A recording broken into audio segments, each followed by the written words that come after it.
अगर आप भी चाहते हैं नए वीडियो एवं नए ऑडियो देखने एवं सुनने के लिए तो हमारे गोल्ड स्टूडियो चैनल को सब्सक्राइब जरूर करें एवं बेल आइकन दबाना ना भूलें। में से घटी जाई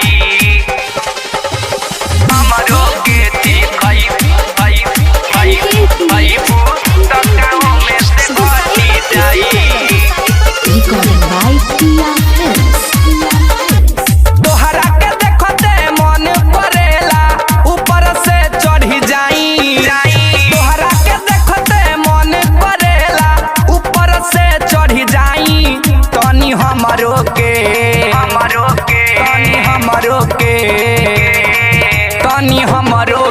चिखैबू तकाओ में से घट जाई। तनी हमरो के चिखैबू तकाओ में से घट जाई। तोहरा के देखते मन करेला ऊपर से चढ़ी जाई। तोहरा के देखते मन करेला ऊपर से चढ़ी जाई। तनी हमरो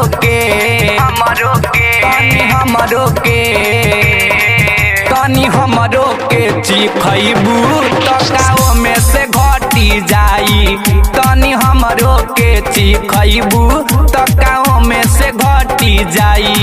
तकाओ में से घटी जाई। हमरो के चिखैबू तकाओ में से घटी जाई। Recording by Tia Films. बदरल जवानी तोहर देखिया अब पानी हो एही चक्कर में हम कब से पड़ल बानी हो। बदरल जवानी तोहर देखिया अब पानी हो एही चक्कर में हम कब से पड़ल बानी हो। एहो करे जा दिल में समा जा छुद की तर जाई। तनी हमरो के चिखैबू तकाओ में से घटी जाई।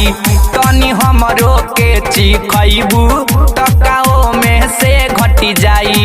तकाओ में से घटी जाई।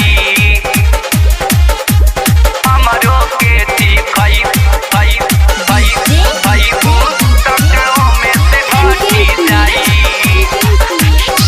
हमारा के गोरी काहे तू लालचावेलू हर के सवरिया के रोजो खटावेलू।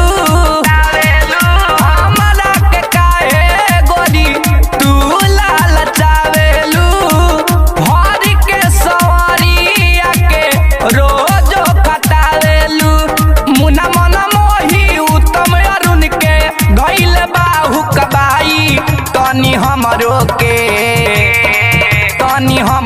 के चिखैबू तकाओ में से घटी जाई।